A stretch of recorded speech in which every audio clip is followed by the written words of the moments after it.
الحمد لله رب العالمين،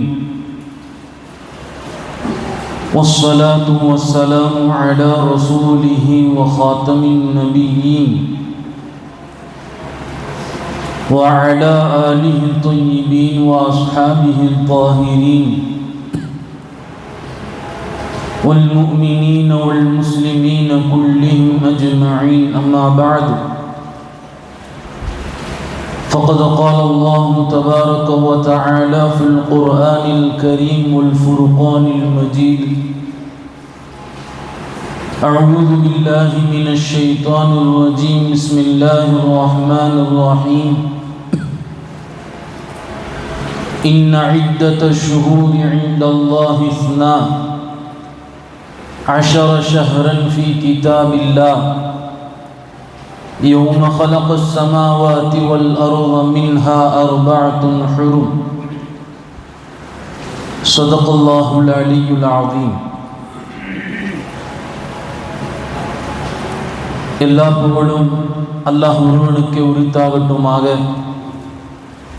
அருமை நாயகம் ஸல்லல்லாஹு அலைஹி வஸல்லம் அவர்கள் மீதும் அவர்களுடைய அடிச்சுவட்டை அப்படியே பின்பற்றி வாழ்ந்த சத்திய சஹாபாக்கள் மீதும், தாபீன்கள், தபா தாபீன்கள், நாதாக்கள், ஷுஹதாக்கள், குறிப்பாக இந்த ஜும்மாவிற்கு வருகை தந்திருக்கிற நம் அனைவர்களின் மீதும் அல்லாஹினுடைய அன்பும் அருளும் என்றென்றும் நீண்ட நிலவட்டுமாக.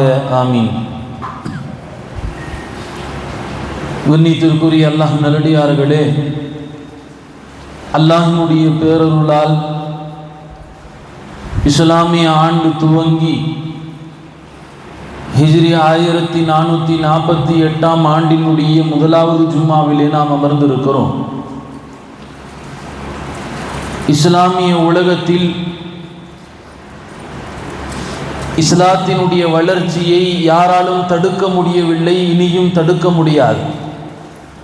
இஸ்லாம் வளர்ந்து வந்த பாதையை நாம் பார்ப்போமேயானால் பல கரடுமுரடான பாதைகள், பல ஏற்றத்தாழ்வுகள், பல்வேறு பிரச்சனைகள், விமர்சனங்கள், இதையெல்லாம் தாண்டி இன்றைக்கும் ஒரு மார்க்கம் அது வளர்ந்து கொண்டிருக்கிறது என்கிற மிகப்பெரிய பெருமை இந்த இஸ்லாமிய மார்க்கத்திற்கு உண்டு. எத்தனை தடைகள் வந்தாலும், எத்தனை விமர்சனங்கள் வந்தாலும் அதை உடைத்து கொண்டு இந்த மார்க்கம் மிகப்பெரிய ஒரு உச்சத்திற்கு நாளுக்கு நாள் சென்று கொண்டிருக்கிறது என்பதுதான் இந்த இஸ்லாமிய மார்க்கத்தினுடைய மிகப்பெரிய பெருமையாக இருக்கிறது. அருமையானவர்களே, ஹிஜ்ரி புத்தாண்டு என்று இந்த இஸ்லாமிய புத்தாண்டுக்கு ஏன் பெயர் சூட்டப்பட்டது? இந்த பெயர் வருவதற்கான காரணங்கள் என்ன? இன்னொரு விஷயம், இந்த ஹிஜ்ரி புத்தாண்டை துவங்கி ஹஜ்ரத் உமர் ரலியல்லாஹு அன்ஹு அவர்கள் இதே மாதத்தில் தான் ஷஹீதாக்கப்பட்டார்கள். இந்த ஹிஜ்ரி புத்தாண்டு துவங்கி இருக்கக்கூடிய இந்த நேரத்தில் 2 விஷயம். ஹிஜ்ரி புத்தாண்டு ஏன் துவங்கப்பட்டது, எப்படி அது வருவதற்கான காரணம், அதே நேரத்தில் உமர் ரலியல்லாஹு அன்ஹு அவர்கள் ஷஹீதாக்கப்பட்ட அந்த விஷயம், அதுவும் இந்த முஹர்ரமுடைய மாதத்தில் தான் நடந்திருக்கிறது. அருமையானவர்களே, ஹிஜ்ரி புத்தாண்டு பெருமானா ஸல்லல்லாஹு அலைஹி வஸல்லம் அவர்களுடைய காலத்திற்கு பிறகு ஹஜ்ரத் உமர் ரலியல்லாஹு அன்ஹு அவர்களுடைய ஆட்சி காலம். ஏறத்தாழ 10.5 ஆண்டுகள் உமர் அவர்கள் ஆட்சி செய்கிறார்கள். மிகப்பெரிய ஒரு பிரபஞ்சத்தை ஹஜ்ரத் உமர் அவர்கள் ஆட்சி செய்து கொண்டிருக்கக்கூடியவர்கள். இன்றைக்கும் நீதத்தை குறித்து ஒருவர் பேச வேண்டுமையானால் உமர் ரலியல்லாஹு அன்ஹு அவர்களுடைய ஆட்சி காலத்தில் நடந்த நீதத்தை பேச முடியும். இன்றைக்கு பல்வேறு ஆட்சி தலைவர்கள் ஹஜ்ரத் உமர் அவர்களுடைய ஆட்சி தலைமை குறித்து மிக அற்புதமான விஷயங்கள், வரலாறுகளை எல்லாம் மக்களுக்கு சொல்லிக் கொண்டிருக்கக்கூடிய ஒரு காரணங்களை பார்க்கிறோம். அருமையானவர்களே, ஹஜ்ரத் உமர் ரலியல்லாஹு அவர்களுடைய ஆட்சி காலம், அபு மூசா அல் அஷ்அரி என்கிற ஒரு சஹாபி வேறு ஒரு நாட்டிற்கு கவர்னராக ஆக்கப்பட்டிருக்கிறார்கள். உமர் அவர்கள் ஜனாதிபதியாக இருக்கிறார்கள். அபு மூசா அல் அஷ்அரி உமர் அவர்களுக்கு ஒரு கடிதம் எழுதுகிறார்கள். உமர் அவர்களே, அமீர் மூமின் அவர்களே, இப்படி வேறு பல மார்க்கங்களுக்கு, மதங்களுக்கு அவர்களுக்கு என்று ஒரு ஆண்டு இருக்கிறது, நமக்கு என்று ஒரு ஆண்டு தேவைப்படுகிறது. ஏன் ஒரு கடிதம் எழுதுகிற போது ஒரு தேதியோ ஒரு நாளையோ குறிப்பிடுகிற போது இது எங்கிருந்து வந்தது, எந்த தேதியில் வந்தது என்றெல்லாம் நாம் கணக்கிட முடியவில்லை. எனவே நமக்கு என்று ஒரு ஆண்டு தேவை இருக்கிறது என்று சொல்லி அபு மூசா அல் அஷ்அரி ரலியல்லாஹு அன்ஹு அவர்கள் உமர் அவர்களுக்கு ஒரு கடிதம் எழுதுகிறார்கள். உமர் ரலியல்லாஹு அவர்கள் அக்காலத்தில் உள்ள அத்தனை சஹாபாக்களையும் ஒன்று திரட்டினார்கள். யாரெல்லாம் இருக்கிறார்களோ பெரும் பெரும் சஹாபாக்களில் இருந்து அத்தனை கவர்னர்கள் எல்லாம் பெரும் உமர் அவர்கள் ஜனாதிபதிக்கு முன்பாக ஆஜராக வேண்டும் என்று சொல்லி உமர் அவர்கள் எல்லா கவர்னர்களுக்கும் ஒரு கடிதம் எழுதுகிறார்கள்.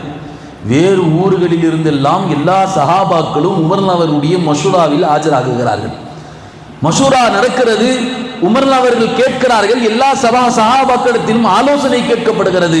அந்த மஷூராவில் மிக முக்கியமாக 4 விஷயங்கள் பேசப்படுகிறது. இஸ்லாமிய ஆண்டு இது எதை வைத்து கணக்கிடுவது? 4 விஷயங்கள்.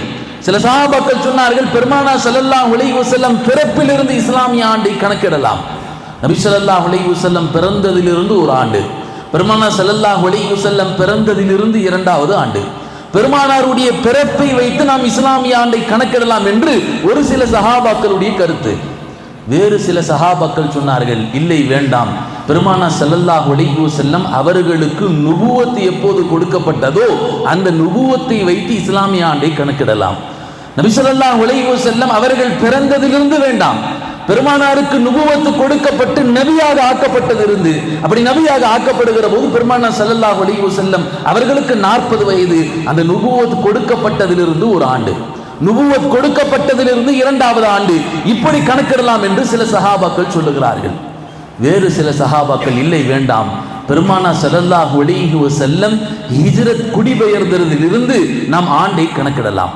எப்போது மக்காவிலிருந்து மதீனாவுக்காக வேண்டி பெருமானார் அவர்கள் ஹிஜ்ரத் செய்தார்களோ அந்த ஹிஜ்ரத் செய்த ஆண்டிலிருந்து நாம் இப்படி கணக்கிடலாம். ஹிஜ்ரத் செய்ததிலிருந்து ஒரு ஆண்டு, ஹிஜ்ரத் செய்ததிலிருந்து 2வது ஆண்டு. சஹாபாக்கள் காரணம் சொன்னார்கள். ஏன் இந்த ஹிஜ்ரத் இஸ்லாமிய வரலாறுகளில் மிக முக்கியமாக பேசப்படுகிற விஷயம் என்னவென்றால், இந்த ஹிஜ்ரத்திற்கு பிறகுதான் இஸ்லாத்தினுடைய வளர்ச்சி எல்லா பக்கமும் திரும்பியது. இந்த வளர்ச்சியை தடுக்க முடியவில்லை. காரணம் இஸ்லாமிய வரலாற்றில் நடைபெற்ற ஹிஜ்ரத். ஹிஜ்ரத்திற்கு பிறகுதான் இஸ்லாம் வேகமாக வளர தோன்றியது. அதற்கு முன்பாக இஸ்லாம் மறைமுகமாக மக்கள் சஹாபாக்கள் தங்களுக்கு மத்தியில் இஸ்லாத்தை வைத்துக் கொண்டார்களே தவிர பகிரங்கமாக பிரகடனப்படுத்தியது இந்த ஹிஜ்ரத்திற்கு பிறகுதான் என்று சொல்வார்கள். இன்னும் சொல்ல போனால் ஹிஜ்ரத்திற்கு பிறகுதான் இஸ்லாமிய சாம்ராஜ்யம் உருவாக்கப்பட்டது. நமக்கென்று ஒரு பள்ளிவாசல் மதீனாவிலே கட்டப்பட்டது, நமக்கென்று சட்டத்திட்டங்கள் அமைக்கப்பட்டது, நமக்கென்று அத்தனை விஷயங்களும் எப்போது பெருமானார் ஸல்லல்லாஹு அலைஹி வஸல்லம் மதீனாவிற்கு சென்றார்களோ அந்த மதீனாவில் தான் நமக்கென்று ஒரு சாம்ராஜ்யம் உருவாக்கப்பட்டது. எனவே ஹிஜ்ரத்தில் இருந்து நாம் கணக்கிடலாம். ஹிஜ்ரத்தில் இருந்து ஒரு ஆண்டு, ஹிஜ்ரத்தில் இருந்து 2வது ஆண்டு. அந்த வழிப்படையில் ஹிஜ்ரத் நடந்து இன்றை வரைக்கும் ஏறத்தாழ 1448 வருடங்கள் முடிந்திருக்கிறது. 47 வருடங்கள் முடிந்து 48வது வருடத்தில் நாம் காலடி வைத்திருக்கிறோம். அருமையானவர்களே, ஆக சில சஹாபாக்கள் ஹிஜ்ரத்தை வைத்து கணக்கிடலாம் என்று 3வது கருத்து. 4வது சில சஹாபாக்கள் சொன்னார்கள், பெருமானாருடைய வஃபாத்தை கணக்கிடலாம். நபியினுடைய வஃபாத்திற்கு பிறகு ஒரு ஆண்டு, நபி ஸல்லல்லாஹு அலைஹி வஸல்லம் வஃபாத்திற்கு பிறகு ஒரு ஆண்டு, இப்படி நபியினுடைய இறப்பை வைத்து நம்முடைய ஆண்டை நாம் கணக்கிடலாம். இன்றைக்கும் கிறிஸ்தவர்கள் அப்படித்தான் கணக்கெடுக்கிறார்கள். கிறிஸ்துவர் பிறப்பிற்கு முன்பு, கிறிஸ்துவ பிறப்பிற்கு பின்பு, கிறிஸ்துவ பிறப்பிற்கு முன்பு என்று சொல்லி அவர்கள் கிறிஸ்துவத்தினுடைய இயேசுவினுடைய பிறப்பை வைத்து, இயேசுவினுடைய இறப்பை வைத்து தங்களுடைய ஆண்டுகளை கணக்கெடுக்கிறார்கள். அந்த வகையில் பெருமானார் ஸல்லல்லாஹு அலைஹி வஸல்லம் வஃபாத்தை வைத்து நம்முடைய ஆண்டுகளை கணக்கிடலாம் என்று சொல்லி மிக முக்கியமான இந்த 4 விஷயங்கள் அந்த மஷூராவில் பேசப்படுகிறது. பெருமானார் ஸல்லல்லாஹு அலைஹி வஸல்லம் ஹஜ்ரத் உமர் அவர்கள் ஒரு விஷயத்தை இங்கே சிந்திக்க வேண்டும். சஹாபாக்கள் எல்லாம் ஒன்று கூடி ஒரு விஷயத்தை முடிவு செய்கிற போது அது மார்க்கப்படும் என்பதற்கு இந்த ஒரு விஷயம் சாட்சியாக அமைகிறது. ஏன் ஹிஜ்ரி என்பது குர்ஆனில் இல்லை, ஹிஜ்ரி என்பது ஹதீஸ்களில் சொல்லப்படவில்லை. பெருமானார் ஸல்லல்லாஹு அலைஹி வஸல்லம் அவர்களுடைய காலங்களில் நபி ஸல்லல்லாஹு அலைஹி வஸல்லம் பேசவில்லை. உமர் அவர்கள் சஹாபாக்களை ஒன்று கூட்டி ஒரு விஷயத்தை முடிவு செய்கிறார்கள். எனவே சொல்லுவார்கள், சஹாபாக்கள் ஒன்று கூடி ஒரு விஷயத்தை முடிவு செய்யப்பட்ட பிறகு அது மார்க்கமாக பின்பற்றுவதற்கு மிக தகுதியாக அமையும் என்பதாக உலமாக்கள் சட்டங்களை எழுதுவார்கள். உமர் அவர்கள் எல்லா சஹாபாக்களிடத்திலும் கருத்து கேட்கிற போது மிக முக்கியமான சஹாபாக்கள் எல்லாம் சொன்னார்கள், ஹிஜ்ரத்தை வைத்து நாம் கணக்கிடலாம். கல்வி வாசல் என்று சொல்லப்படுகிற அலி அவர்கள் சொன்னார்கள், ஹிஜ்ரத்தை வைத்து நாம் ஆண்டுகளை கணக்கிடலாம். ஹஜரத் உஸ்மான் அவர்கள் சொன்னார்கள், ஹிஜ்ரத்தை வைத்து ஆண்டுகள் கணக்கிடலாம். அந்த வகையில் உமர் அவர்கள் முடிவு செய்கிறார்கள், ஹிஜ்ரத்தை வைத்துதான் இந்த இஸ்லாமிய ஆண்டு கணக்கிடப்படும் என்று. உமர் அவர்கள் அத்தனை சஹாபாக்களினுடைய அந்த ஆலோசனை மத்தியில் உமர் அவர்கள் இந்த மசோதாவை தாக்கல் செய்து சொன்னார்கள், இனி இஸ்லாமிய ஆண்டு அது ஹிஜ்ரி ஆண்டை வைத்து கணக்கிடப்படும் என்பதாக மசூரா செய்து முடிக்கிறார்கள். அருமையானவர்களே, உமர் அவர்களுடைய ஆட்சி காலங்களில் ஹசரத் உமர் ரலியல்லாஹு அன்ஹு அவர்கள் தான் இந்த ஹிஜ்ரி வருடங்களை கொண்டு வந்தார்கள். உமர் அவருடைய ஆட்சி காலத்திற்கு பிறகு வருகிற உமர் அவர்கள் எல்லா விஷயங்களிலும் தன்னுடைய கண்ட்ரோலில் வைத்துக் கொண்டவர்கள். இந்த ஒரு விஷயத்தையும் உமர் அவர்கள் முடிவு செய்து முடிக்கிறார்கள். அருமையானவர்களே, ஹிஜ்ரி ஆண்டை வைத்து இந்த ஹிஜ்ரத் கணக்கிடப்படுவதற்கு இன்னொரு காரணமும் இருக்கிறது. சஹாபாக்களுடைய தியாக உணர்வுகள் இந்த இஸ்லாமிய சமூகத்திற்கு மத்தியில் நினைவு வர வேண்டும். இஸ்லாமிய வருடம் ஹிஜ்ரி ஆண்டு என்று சொல்லுகிற போதெல்லாம் அந்த சஹாபாக்களுடைய ஹிஜ்ரத் தியாகத்தினுடைய வரலாறுகள் இவர்களுடைய நினைவுக்கு வர வேண்டும் என்று சொல்லி ஹஜ்ரத் உமர் அவர்கள் இந்த ஹிஜ்ரி ஆண்டை நிர்ணயிக்கிறார்கள். வரலாறுகள், தியாக வரலாறுகள். ஹிஜ்ரத் என்று சொல்லப்பட்ட பிறகு, ஹிஜ்ரத்தினுடைய அனுமதி கிடைத்த பிறகு முதலாக ஹிஜ்ரத் செய்தவர் ஹஜ்ரத் அபூ சலமா ரலியல்லாஹு அன்ஹு அவர்கள். அபூ சலமா, உம்மு சலமா ரெண்டு பேரும் கணவன் மனைவி.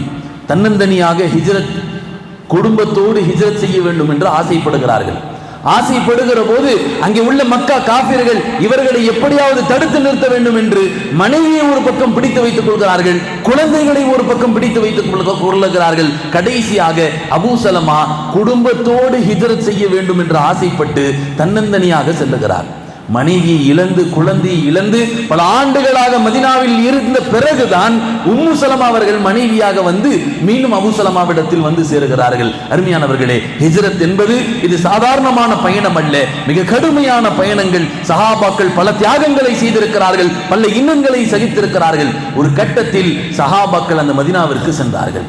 ஹிஜ்ரத் தொடங்கி கடைசியாக ஹிஜ்ரத் செய்த சஹாபாக்களில் ஒருவர் ஹஜ்ரத் அப்பாஸ் அவர்கள். இந்த அபூ சலமா அவர்களுக்கு மத்தியிலும் ஹஜ்ரத் அப்பாஸ் அவர்களுக்கு மத்தியிலும் பல்வேறு சஹாபாக்கள் குடும்பங்களாக, சில சஹாபாக்கள் தன்னந்தனியாக, சில சஹாபாக்கள் குடும்பங்களாக ஹிஜ்ரத் செய்திருக்கிறார்கள் என்பதை பார்க்கிறோம். சுஹைப் ரலியல்லாஹு அன்ஹு என்கிற ஒரு சஹாபி மக்காவுக்கு வந்து நிறைய சம்பாத்தியங்கள், அசல்ல இந்த சஹாபிக்கு வெளியூரில் இருந்து மக்காவிற்கு வந்து பல்வேறு சம்பாத்தியங்களை செய்து ஹலாலான வியாபாரங்கள் செய்து நிறைய சம்பாதித்திருக்கிறார் சுஹைப் ரலியல்லாஹு அவர்கள். இப்போ அல்லாஹ்வினுடைய கட்டளை ஹிஜ்ரத் செய்ய வேண்டும் என்று சொல்லி சுஹைப் ரலியல்லாஹு அவர்கள் தன்னுடைய எல்லா சொத்துக்களையும் இழந்து நிற்கிறார்கள். மக்கா காஃபிர்கள் வந்து நின்று கேட்கிறார்கள், சுஹைபை எங்கு போறீங்க?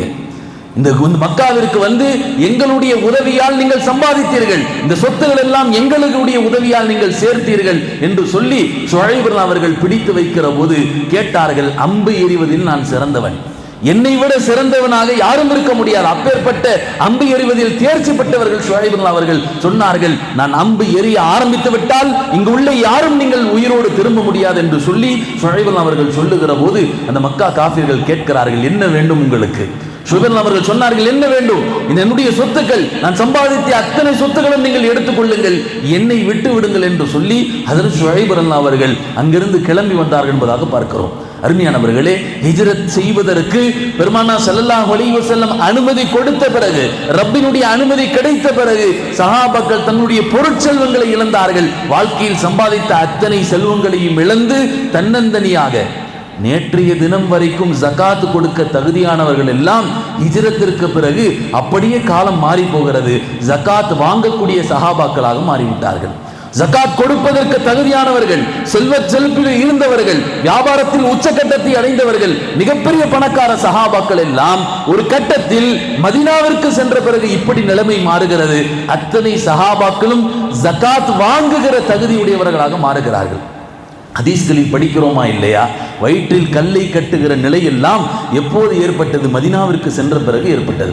வயிற்றில் பசியான நிலை, பல சஹாபாக்கள் சாப்பிடாமல் தூங்காமல் சரியான முறையில் அவர்களுடைய தேவைகளை பூர்த்தி செய்யாமல் வயிறுகளில் கல்லை கட்டி கொண்டிருக்கக்கூடிய நிலையெல்லாம் அங்கே ஹிஜ்ரத் செய்கிற அந்த நிலையில் தான் சஹாபாக்களுக்கு ஏற்பட்டது என்று சொல்லி பெருமானார் ஸல்லல்லாஹு அலைஹி வஸல்லம் சொன்னார்கள். அந்த நேரத்தில் தான் சஹாபாக்களிடத்தில் பெருமானார் ஸல்லல்லாஹு அலைஹி வஸல்லம் தன் வயிறை திறந்து காட்டுகிறார்கள். எல்லா சஹாபாக்களுடைய வயிற்றிலும் ஒரு கல் கட்டப்பட்டிருக்கிறது, பெருமானுடைய வயிற்றில் 2 கற்கள் கட்டப்பட்டிருக்கிறது. அவ்வளவு பெரிய தியாகத்தினுடைய வரலாறுகளை நினைவு கூற வேண்டும். ஒவ்வொரு முஸ்லிமுக்கும் ஹிஜ்ரி என்று சொல்லுகிற போதெல்லாம் இந்த ஹிஜ்ரத்தினுடைய வரலாறுகள் நினைவுக்கு வர வேண்டும் என்று சொல்லிதான் ஹஜ்ரத் உமர் அவர்கள் ஹிஜ்ரத்தினுடைய ஆண்டை ஹிஜ்ரத்தை வைத்து இந்த ஆண்டை கணக்கிட வேண்டும் என்று முடிவு செய்கிறார்கள்.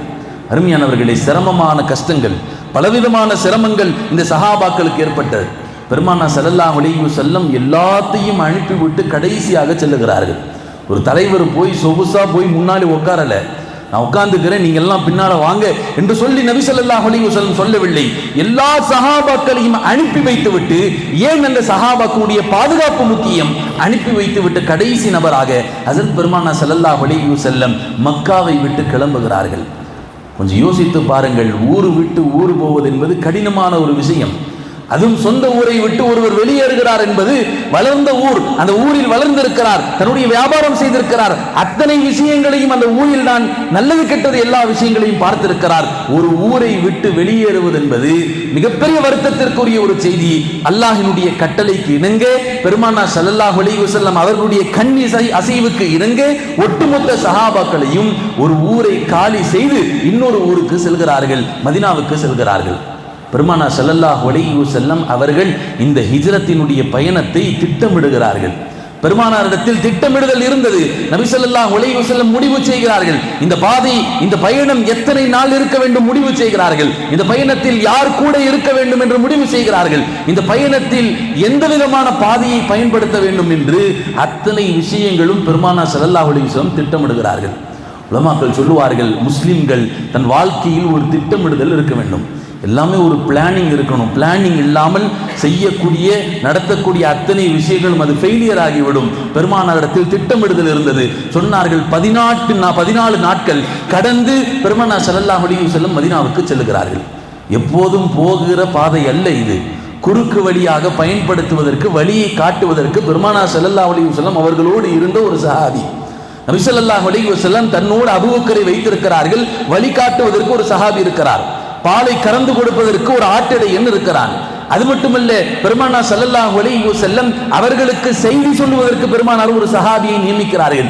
எங்கே என்ன நடக்கிறது, மக்காவில் என்ன ஆகுகிறது, மதீனாவில் என்ன ஆகுகிறது என்ற அத்தனை விஷயங்களையும் பெருமானாருக்கு உடனுக்குடனே செய்தி சொல்வதற்கு பெருமானா ஸல்லல்லாஹு அலைஹி வஸல்லம் ஒரு சஹாபியை நியமிக்கிறார்கள். பெருமானா ஸல்லல்லாஹு அலைஹி வஸல்லம் அவர்கள் கடந்து வந்த பாதையும் மக்கத்து காஃபிர்கள் கண்டுபிடித்து விடுகிறார்கள். அன்றைய காலங்களிலே இந்த ஃபாரன்சிக்லாம் இருந்திருக்கிறது. நபி ஸல்லல்லாஹு அலைஹி வஸல்லம் காலடி தடங்களை வைத்து, ஒட்டகத்தினுடைய அந்த காலடிகளை வைத்து, இது பெருமானாருடைய ஒட்டகம், அபூபக்கர் அவர்களுடைய காலடி தடம் என்று சொல்லி சௌரு குகை வரைக்கும் கண்டுபிடித்து வந்து விட்டார்கள். சௌரு குகையில் பெருமானார் இருக்கிற போதுதான் ஹஸரத் அபூபக்கர் சின் அவர்கள் நடுங்குகிறார்கள், யார் ரசூலுல்லாஹ், இந்த காஃபிர்கள் இங்கேயும் வந்து விட்டார்கள். ஹஸரத் அபூபக்கர் சின் அவர்களுக்கு உயிர் பயம் அல்ல, நம்ம தப்பா விளங்கிடக்கூடாது, அபூபக்கருக்கு உயிர் பயம், அதனால தான் அபூபக்கர் சின் அவர்கள் பயந்து போய் நடுங்குகிறார்கள் என்று அல்ல. பெருமானா ஸல்லல்லாஹு அலைஹி வஸல்லம் நான் இருக்க நபி ஸல்லல்லாஹு அலைஹி வஸல்லம் அவர்களுக்கு ஏதேனும் அசம்பாவிதம் ஏற்பட்டு விடக்கூடாது என்றுதான் ஹஸரத் அபூபக்கருக்கு பயம் இருந்ததே தவிர தனக்கு எதுவும் ஆகிவிடுமோ என்று அபூபக்கர் பயந்ததில்லை. பெருமானா ஸல்லல்லாஹு அலைஹி வஸல்லம் ஹஸரத் அபூபக்கருடைய நடுக்கத்தை பார்த்து, அபூபக்கருடைய கவலை பார்த்து நபி ஸல்லல்லாஹு அலைஹி வஸல்லம் சொன்னார்கள், அபூபக்கரே லா தஹ்சன் இன்னல்லாஹ மஅனா, பயப்படாதீர்கள், அல்லாஹ் நம்மோடு இருக்கிறான். ஒவ்வொரு சோதனைகள் வருகிற போதும் நமக்குள் சொல்லிக் கொள்ள வேண்டிய வார்த்தை இது. லா தஹ்சன் இன்னல்லாஹ மஅனா, எந்த கவலை, எந்த சோதனையாக இருந்தாலும் சரி, வாழ்க்கையில் எத்தனை பெரிய கஷ்டங்களாக இருந்தாலும் சரி, அதற்கு ஒரு தீர்வு இருக்கும். அல்லாஹ் நம்மோடு இருக்கிறான் என்கிற வார்த்தையை சொல்லி பாருங்களேன், அல்லாஹ் அந்த சோதனையை லேசாக்குவான். அருமையானவர்களே, பெருமானா ஸல்லல்லாஹு அலைஹி வஸல்லம் சொன்னார்கள், அபூபக்கரை பயப்பட வேண்டாம், அல்லாஹ் நம்மோடு இருக்கிறான். அல்லாஹ் பல்வேறு விஷயங்கள், அற்புதங்களை எல்லாம் ஏற்படுத்தி பெருமானார் அவர்களையும் அபூபக்கர் அவர்களையும் காப்பாற்றப்படுகிறார்கள். சிலந்திகள் வலை கட்டுகிறது, அந்த குகைகள் பார்க்கிற போது கீழிருந்து பார்க்கிறவர்களுக்கு தெரியாத விதத்தில் பெருமானார் ஸல்லல்லாஹு அலைஹி வஸல்லம் அங்கே மூடப்பட்டிருந்தார்கள். இப்படி பல்வேறு அற்புதங்கள் அங்கே நிகழ்ந்தது. பெருமானார் ஸல்லல்லாஹு அலைஹி வஸல்லம் அந்த தௌர் குகையிலிருந்து ஹிஜ்ரத்திற்கு பயணத்தை மேற்கொண்டு மதீனாவிற்கு செல்லுகிறார்கள். இந்த பாதையில் பெருமானார் அவர்கள் முதலில் கட்டின பள்ளி என்று இருக்கிறது.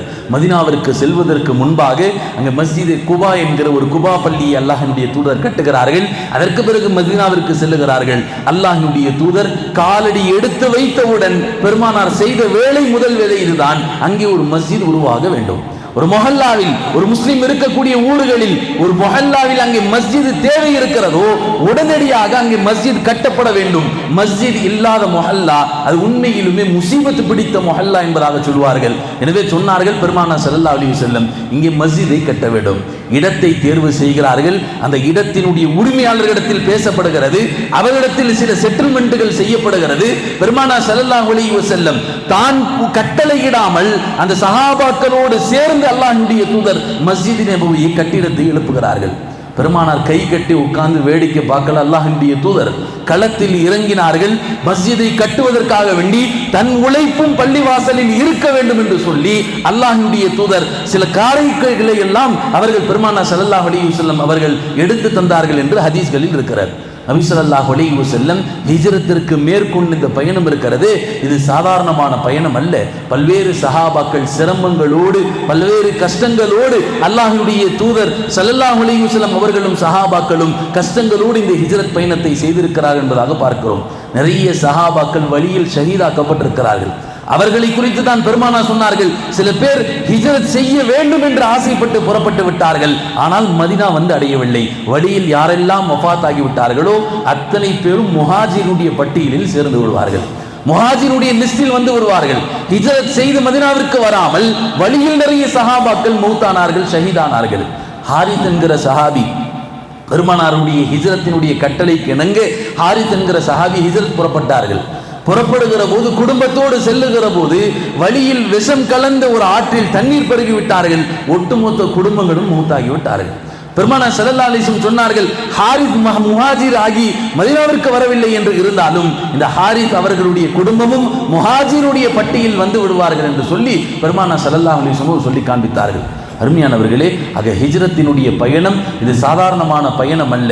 இந்த பயணத்தில் மிகப்பெரிய வரலாறுகள் இருக்கிறது, தியாக வரலாறுகள் இருக்கிறது. இந்த தியாக வரலாறுகளை நினைவு கூற வேண்டும் என்கிற அடிப்படையில் தான் ஹஸரத் உமர் அவர்கள் இந்த ஆண்டிற்கு ஹிஜ்ரி ஆண்டு என்று பெயர் வைத்தார்கள். ஹிஜ்ரி என்று சொல்லுகிற போதெல்லாம் இந்த வரலாறுகள் நமக்கு சிந்தனைக்கு வர வேண்டும். சஹாபாக்கள் பசியோடு தியாகத்தோடு தன்னுடைய பொருளை எல்லாம் இழந்து மதீனாவுக்கு வருகிறார்கள். மதீனாவுக்கு வந்தபோது என்ன நடந்தது தெரியுமா? பெருமானார் ஸல்லல்லாஹு அலைஹி வஸல்லம் மதீனாவில் இருக்கக்கூடிய அந்த மதீனா வாசிகளை மக்காவினுடைய முஹாஜிர்களோடு அல்லாஹ்வுடைய தூதர் கைகோர்த்து விட்டார்கள். குர்ஆனில் வருகிறது, வல்லதீன ஆவு வனஸரு. மதீனாவாசிகளுடைய தன்மை, அவர்கள் எப்படி இருந்தார்கள்? வந்த நபர்களை அரவணைத்து மதீனாவாசிகள் அன்சாரிகள் இந்த மக்களை அரவணைத்து கொண்டார்கள். எல்லா விஷயங்களிலும் உறுதுணையாக இருந்தார்கள். தன்னுடைய வீட்டில் இடம் தந்தார்கள், ஒரு கட்டத்திற்கு மேல் வீடு தந்தார்கள், ஒரு கட்டத்திற்கு மேல் 2 மனைவிகளில் ஒரு மனைவியை தலாக்கு விட்டு மனைவியை நிக்கா செய்து வைத்தார்கள். வியாபாரத்தில் பங்கு தந்தார்கள், சொத்துகளில் பங்கு தந்தார்கள். அத்தனை விஷயங்கள் பெருமானாருக்கு எப்படியெல்லாம் உறுதுணை இருக்க முடியுமோ அப்படியெல்லாம் பெருமானார் ஸல்லல்லாஹு அலைஹி வஸல்லம் அவர்களுக்கும் இந்த தீனுக்கும் உறுதுணையாக இருந்த காரணத்தின் தான் அருமையானவர்களே இந்த இஸ்லாம் மதீனாவிலிருந்து பரவுவதற்கு மிக முக்கியமான காரணமாக அமைந்தது. மதீனாவாசிகள் அன்சாரிகள் பெருமானார் ஸல்லல்லாஹு அலைஹி வஸல்லம் இந்த தியாகங்களை நபி அன்சாரிகள் செய்த உதவிகளை காலம் முழுக்க மறக்க வேண்டாம் என்கிற அடிப்படையில் பல்வேறு கட்டங்களில் பெருமானார் முஹாஜிர்களை விடவும் அன்சாரிகளுக்கு முக்கியத்துவம் அளித்திருக்கிறார்கள். பத்ருடைய யுத்த களம், பெருமானார் ஸல்லல்லாஹு அலைஹி வஸல்லம் அங்கே இருக்கிற போது சஹாபாக்களிடத்தில் அபிப்பிராயம் கேட்கிறார்கள். மஷூரா செய்யப்படுகிறது. எல்லா சஹாபாக்களும் அபிப்பிராயம் சொல்லுகிறார்கள், யா ரசூலுல்லாஹ் போர் செய்யலாம் என்று. ஆனால் நபி ஸல்லல்லாஹு அலைஹி வஸல்லம் தாமதப்படுத்துகிறார்கள்.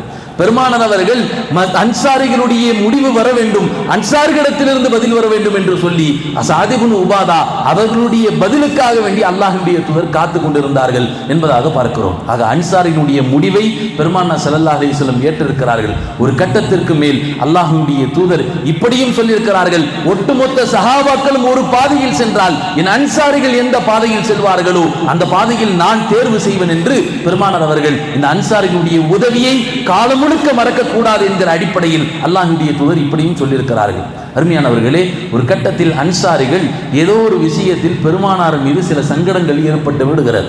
கனிமத் பொருளுடைய விஷயங்கள், போருக்கு பிறகு அந்த போரில் கலந்து கொண்டவர்கள் விட்டு சென்று ஓடுகிற அந்த பொருள் எல்லாம் கனிமத் பொருட்கள். இந்த கனிமத் பொருட்களை பங்கிடுவது பெருமானார் ஸல்லல்லாஹு அலைஹி வஸல்லம் அவருடைய பொறுப்பு. சில நேரங்களில் அல்லாஹ்வுடைய தூதர் புதிதாக இஸ்லாத்திற்கு வந்தவர்களுக்கு நிறைய கொடுத்து விடுகிறார்கள். அன்சாரிகளுக்கு சில கஷ்டங்கள்.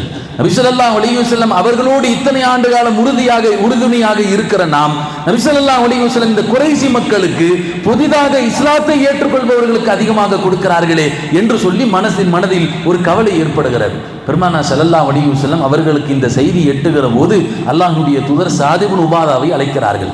அன்சாரிகளுடைய தலைவர் சாத் இப்னு உபாதா அழைக்கப்படுகிறார். சாத் இப்னு உபாதாவை அழைத்து சொன்னார்கள், ஒட்டுமொத்த அன்சாரிகளையும் ஒரு இடத்தில் ஒன்று திரட்டுங்கள். அன்சாரிகள் எல்லாம் ஒரு இடத்தில் ஒன்று திரட்டப்படுகிறது. பெருமானார் ஸல்லல்லாஹு அலைஹி வஸல்லம் அங்கே நின்று மிகப்பெரிய ஒரு அழகான உரையை நிகழ்த்துகிறார்கள். சொன்னார்கள், அன்சாரிகளே, நான் இங்கே எல்லாம் முஹாஜிர்களாக வந்தோம், எதுவும் இல்லாத நிலையில் இழந்து வந்தோம். இந்த நிலையில் உங்களோடு நாங்கள் வந்த பிறகுதான் நீங்கள் ஒன்றும் இல்லாதவர்களாக இருந்தீர்கள். நாங்கள் வந்த பிறகு நீங்கள் பணக்காரராக மாறினீர்கள், செல்வந்தராக மாறினீர்கள். என் பரக்கத்தினால் அல்லாஹ் உங்களுடைய வியாபாரத்தில் பரக்கச் செய்தான், நீங்கள் செல்வந்தராக ஆக்கப்பட்டீர்கள். இந்த ஊர் இது நோய் பிடித்த ஊராக இருந்தது. நான் வந்த பிறகு இந்த மதீனா நகரம் இது மிக பசுமையான நகரமாக மாறிவிட்டது, பரக்கத் புகுந்திய நகரமாக மாறிவிட்டது என்று பெருமானார் ஸல்லல்லாஹு அலைஹி வஸல்லம் அவர்கள் சொன்னார்கள். ஒட்டுமொத்த அன்சாரிகளும் யா ரசூலுல்லாஹ் நீங்கள் சொல்வது சரிதான் என்று சொல்லி கேட்டுக்கொண்டிருந்தார்கள். நபி ஸல்லல்லாஹு அலைஹி வஸல்லம் இப்போது அன்சாரிகளை பார்த்து கேட்டார்கள், அன்சாரிகளை நீங்களும் இப்படி கேள்வி கேட்க முடியும்? யா ரசூலுல்லாஹ் ஒன்றும் இல்லாமல் வந்தீர்கள், நாங்கள் தான் உங்களுக்கு எல்லா விதமான வசதிகளையும் செய்து கொடுத்தோம், உங்களுக்கு பணம் உதவி செய்தோம், உங்களுக்கு தங்குவதற்கு வீடு கொடுத்தோம் என்று சொல்லி நீங்களும் எங்களிடத்தில் கேட்க முடியும் என்று சொல்லி பெருமானார் ஸல்லல்லாஹு அலைஹி வஸல்லம் சொல்கிறார்கள், யா ரசூலுல்லாஹ் நீங்கள் சொல்லுவது சரிதான் என்று ஒட்டுமொத்த அன்சாரிகளும் சொன்னார்கள். பெருமானார் ஸல்லல்லாஹு அலைஹி வஸல்லம் சொன்னார்கள், எதற்காக நீங்கள் கவலைப்படுகிறீர்கள்? இந்த குறைசி மக்களுக்கு, இந்த புதிதாக இஸ்லாத்தை ஏற்றுக்கொண்டவர்களுக்கு நான் கனிமத் பொருளை கூடுதலாக கொடுத்து விட்டேன் என்று சொல்லி நீங்கள் இந்த அற்ப துனியாவிற்காக வேண்டியா என்னை நீங்கள் சந்தேகப்படுகிறீர்கள் என்று சொல்லி பெருமானார் ஸல்லல்லாஹு அலைஹி வஸல்லம் அவர்கள் கேட்கிறார்கள். ஒட்டுமொத்த அன்சாரி தோழர்களும் அழுது விட்டார்கள். யா ரசூலுல்லாஹ் எங்களை மன்னித்து விடுங்கள், எங்களில் உள்ள சில வாலிப சஹாபாக்களால் நாங்கள் உங்களை சந்தேகப்பட்டு விட்டோம் என்று சொல்லி பெருமானார் ஸல்லல்லாஹு அலைஹி வஸல்லம் இடத்தில் சொல்லுகிற போதுதான் அல்லாஹ்வுடைய தூதர் சொன்னார்கள், ஒட்டுமொத்த சஹாபாக்களும் ஒரு பாதையில் செல்லுகிற போது அன்சாரிகள் எந்த பாதையில் செல்வார்களோ அதே பாதையில் நான் செல்வேன் என்று பெருமானார் அவர்கள் சொன்னார்கள். ஒட்டுமொத்த சஹாபாக்களும் என்னுடைய மேலாடை போல என்னுடைய அன்சாரிகள் நான் அணிந்திருக்கக்கூடிய உள்ளே போடக்கூடிய உள்ளாடைகளை போல என்று சொல்லி பெருமானார் ஸல்லல்லாஹு அலைஹி வஸல்லம் அவர்கள் சொல்லி காண்பித்தார்கள். அருமையானவர்களே, அந்த வகையில் அன்சாரிகள் செய்த தியாகம் என்பது அது சாதாரணமான தியாகம் அல்ல. அதே போல்தான் அருமையானவர்களே, இந்த மாதத்தில் தான் ஹஸரத் உமர் ரலியல்லாஹு அன்ஹு அவர்களும் ஷஹீதாக்கப்பட்டார்கள். தீனுக்காக வேண்டி இஸ்லாத்தை ஏற்றுக்கொண்ட சஹாபாக்களில் 40வது சஹாபி. இஸ்லாம் 39 பேர் இஸ்லாத்தை ஏற்றுக்கொண்டு விட்டார்கள். 40வது ஆளாக ஹஸரத் உமர் அவர்கள் இஸ்லாத்தை ஏற்கிறார்கள்.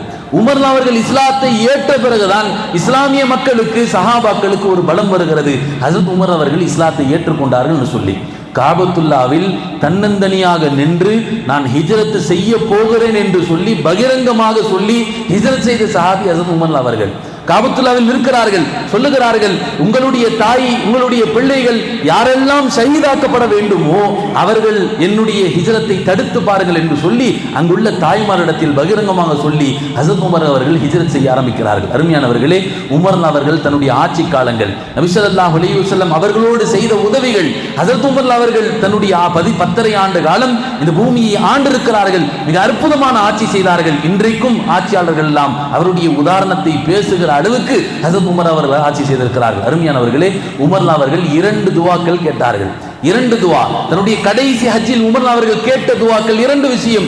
ஒன்று, உமர் அவர்கள் சொன்னார்கள், யா அல்லாஹ், நான் இதே இடத்தில் நான் ஷஹீதாக்கப்பட்டு கொல்லப்பட வேண்டும், நான் ஷஹீதாக்கப்பட வேண்டும் என்றும் ஷஹீதாக்கப்பட்டு நான் மௌத்தாக்கப்பட வேண்டும் என்று ஹஸரத் உமர் அவர்கள் இப்படி துவா செய்கிறார்கள். இன்னொரு துவா, பெருமானார் ஸல்லல்லாஹு அலைஹி வஸல்லம் அவர்களுடைய பூமியான மதீனா நகரத்தில் நான் மௌத்தாக்கப்பட வேண்டும். இந்த 2 துவாவும் ஏற்றுக்கொள்ளப்பட்டது. உமர் அவர்கள் ஹிஜ்ரி 28ஆம் ஆண்டு ஃபஜ்ருடைய தொழுகைகள் தொலைவைத்துக் கொண்டிருக்கக்கூடிய நேரத்தில் ஒரு மஜூசி, அபூ லுலுவா என்கிற மஜூசி முதல் ஸஃபில் வந்து நிற்கிறான். ஒரு கத்தியை தயார் செய்து 40 நாட்களாக அந்த கத்தி விஷத்தில் ஊற வைக்கப்பட்டிருக்கிறது. ஏதோ ஒரு கத்தி எடுத்து குத்தினா சில நேரங்களில் புடைத்துக் கொள்ளலாம் என்கிற அடிப்படையில் 40 நாட்கள் விஷத்தில் ஊற வைக்கப்பட்ட அந்த கத்தியை முதல் ஸஃபில் வந்து நிற்கிறான் அபூ லுலுவா. நல்ல மனிதனை போல் வந்து தக்பீர் கட்டுகிறான். உமர் அவர்கள் முதலாவது ரக்காத் தொலை வைத்துக் கொண்டிருக்கிறார்கள். குத்தலாமா வேண்டாமா என்கிற சிந்தனை வருகிறது. ஒருவேளை முதல் ரக்காத் தொழுகையினுடைய ஆரம்பம், இப்போதே குத்திவிட்டால் எங்கே சஹாபாக்கள் இவரை தாக்கி விடுவார்கள் என்கிற பயம். முதல் ரக்காத் சரி, 2வது ரக்காத்தில் நாம் குத்தி விடலாம் என்று சொல்லி ஹஸரத் உமர் அவர்கள் 2வது ரக்காத்திற்கு எந்திருக்கிற போது அபுலுவா ஏறத்தால் 6 இடங்களில் தாக்குகிறான் ஹஸரத் உமர் அவர்கள். 6 இடங்களில் தாக்கப்பட்ட உமர் அவர்கள் கடைசியாக இந்த இடுப்பு பகுதிகளில் பெரும் உமர் அவர்கள் குத்தப்படுகிறார்கள். உமர் அவருடைய உடலில் இருந்து இரத்தப்போக்கு அதிகமாக ஏற்பட்டு மயக்கமுற்று கீழே விழுகிறார்கள். அபூ லுலுவாவை தடுக்க சென்று ஏறத்தாழ 11 சஹாபாக்கள் அங்கே தாக்கப்படுகிறார்கள். உமர் அவர்கள் ஷஹீதாக்கப்படுவதற்கு முன்பாக, உமர் அவர்களுடைய ரூஹ் போவதற்கு முன்பாக 6 சஹாபாக்கள் ஷஹீதாகி விட்டார்கள். கடைசியாக அப்துர் ரஹ்மான் இப்னு அவுஃப் என்கிற சஹாபி, இஸ்லாத்தினுடைய மிகப்பெரிய செல்வந்த சஹாபி, அபூ லுலுவா, அவனை ஒரு போர்வையை வைத்து அவன் தலையை மூடி பார்க்கிறார்கள். கடைசியாக அவன் வைத்த கத்தியை, இதற்கு மேல் நாம் உயிரோடு இருந்தால் இவர்கள் கொன்று விடுவார்கள் என்று சொல்லி அதே கத்தியில் அவனை குத்தி கொண்டு அதே இடத்தில் மூத்தாகிறான் என்பதாக பார்க்கிறோம். அருமையானவர்களே, உமர் அவர்கள் மயக்கமுற்றிருக்கிறார்கள். மயக்கத்தினுடைய நிலையில் தன் மகனிடத்தில் சொன்ன விஷயங்கள் 2 விஷயங்கள் சொன்னார்கள். என் மகனை அப்துல்லாஹ் இப்னு உமர் அவர்களிடத்தில் அழைத்து சொன்னார்கள், நான் இந்த மதீனா நகரில் ஹஸரத் ஆயிஷா ரலியல்லாஹு அன்ஹா அவர்களிடத்தில் இப்படி அனுமதி கேட்டு வைத்திருந்தேன், நான் மௌத்தான பிறகு பெருமானார் அவர்கள் பக்கத்தில் அடக்கப்பட வேண்டும் என்று. அவர்களுடைய வீட்டில் நபி ஸல்லல்லாஹு அலைஹி வஸல்லம் அவர்களுடைய பக்கத்தில், ஹஸரத் அபூபக்கர் சித்திக் அவர்களுடைய பக்கத்தில் நான் அடக்கப்பட வேண்டும் என்று ஆயிஷா ரலியல்லாஹு அன்ஹா அவர்களிடத்தில் அனுமதி கேட்டு வைத்திருந்தேன். ஆயிஷா ரலியல்லாஹு அன்ஹா அவர்களும் சரி என்பதாக சொல்லியிருந்தார்கள். ஒருவேளை ஜனாதிபதி என்கிற அடிப்படையில் அவர்கள் கேட்பதற்கு சரி தயங்காமல் தடுக்க ஒருவேளை மறுக்க முடியாது என்கிற அடிப்படையில் சரி என்று சொல்லிவிட்டார்களோ, மகனே நீயும் ஒரு வார்த்தை கேட்டுக்கொள், நான் மௌத்தான பிறகு அந்த இடத்தில் அடக்கப்படுவதற்கு முன்பாக என்பதாக சொன்னார்கள். அதே போல் பெருமான் ஹஸரத் உமர் அவர்கள் சொன்னார்கள், எனக்கு 86,000 திர்ஹம் கடன் இருக்கிறது. ஒரு ஜனாதிபதி சொன்னார்கள் 86,000 திர்ஹம், 86,000 திர்ஹம் எனக்கு கடன் இருக்கிறது, இன்னென்ன இடங்களில் எனக்கு இடம் இருக்கிறது, இதையெல்லாம் விட்டு என்னுடைய கடனை என் மௌத்திற்குள்ளாக நீ அடைத்து விடு என்று சொல்லி ஹஸரத் உமர் அவர்கள் மயக்கமுற்றிருக்கிறார்கள். ஏறத்தாழ ஒரு இரவு ஒரு பகல், அடுத்த நாள் காலை பொழுதில் முற்பகலில் ஹஸரத் உமர் அவர்கள் மயக்கம் அதே நிலையில் வஃபாத் ஆகிறார்கள் என்பதாக பார்க்கிறோம். அருமையானவர்களே, வஃபாத்தான நாள் இந்த முஹர்ரமுடைய மாதத்தில் தான் உமர் அவர்களும் ஷஹீதாக்கப்பட்டார்கள். முஹர்ரமினுடைய மாதம் இது பரக்கத் பொருந்திய மாதம் என்பதாக சொல்வார்கள். ஆஷுரா நோன்பும் வர இருக்கிறது. எனவே நீங்கள் எல்லாம் ஆஷுராவினுடைய நோன்பையும் நோக்க வேண்டும். பெருமானார் ஸல்லல்லாஹு அலைஹி வஸல்லம் சொன்னார்கள், யார் ஆஷுராவினுடைய நோன்பை நோற்பார்களோ கடந்த வருடங்கள் ஒரு வருடத்தினுடைய பாவம், அடுத்த எதிர் வரக்கூடிய ஒரு வருடத்தினுடைய பாவங்கள் மன்னிக்கப்படுகிறது. அவ்வளவு பரக்கத்தான நோன்பு. அதே போல் இந்த மாதத்தை குறித்து அல்லாஹ் சொல்லுகிற போது ஷஹ்ருல்லாஹில் முஹர்ரம், முஹர்ரமினுடைய மாதம் ரப்பினுடைய மாதம். நிறைய ஹதீஸ்களில் இப்படியும் அறிவிப்பு இருக்கிறது. சொல்லுவார்கள், இந்த மாதத்தில் சில நல்ல காரியங்கள் செய்யப்பட வேண்டும். நல்ல விஷயங்கள் குடும்பத்திற்காக வேண்டி செலவிடப்படக்கூடிய செலவினங்களை அல்லாஹ் பல்வேறு அதிகமாக பரக்கத்து செய்கிறான், அதை அதிகப்படுத்துகிறான் என்பதாக சொல்வார்கள். குடும்பத்திற்காக வேண்டி செலவிடுதல், பிள்ளைகளுக்காக வேண்டி செலவிடுதல், என்ன நல்ல காரியங்கள் எல்லாம் இந்த மாதத்தில் செய்ய முடிகிறதோ அதை செய்து கொள்ள வேண்டும் என்று சொல்லி பெருமானார் ஸல்லல்லாஹு அலைஹி வஸல்லம் அவர்கள் சொல்லியிருக்கிறார்கள் என்பதாக பார்க்கிறோம். வல்ல ரஹ்மான் இந்த வருடத்தை நல்ல சாலிஹான வருடங்களாக முஸ்லிம்களுக்கு நிம்மதி அளிக்கக்கூடிய ஒரு இடமாக அல்லாஹ் ஆக்கி அருள்வானாக. இந்த வருடத்தை எல்லா விதமான ஒட்டுமொத்த உலகத்தில் வாழக்கூடிய அத்தனை முஸ்லிம்களும் நிம்மதியாக வாழ்வதற்கு அல்லாஹ் தௌஃபீக் செய்வானாக. பாவங்கள் இல்லாது நன்மைகள் அதிகமாக செய்யக்கூடிய பாக்கியத்தையும் நசீபையும் அல்லாஹ் தந்தருள்வானாக. வாஹு தவானா அல்ஹம்துலில்லாஹி ரப்பில் ஆலமீன்.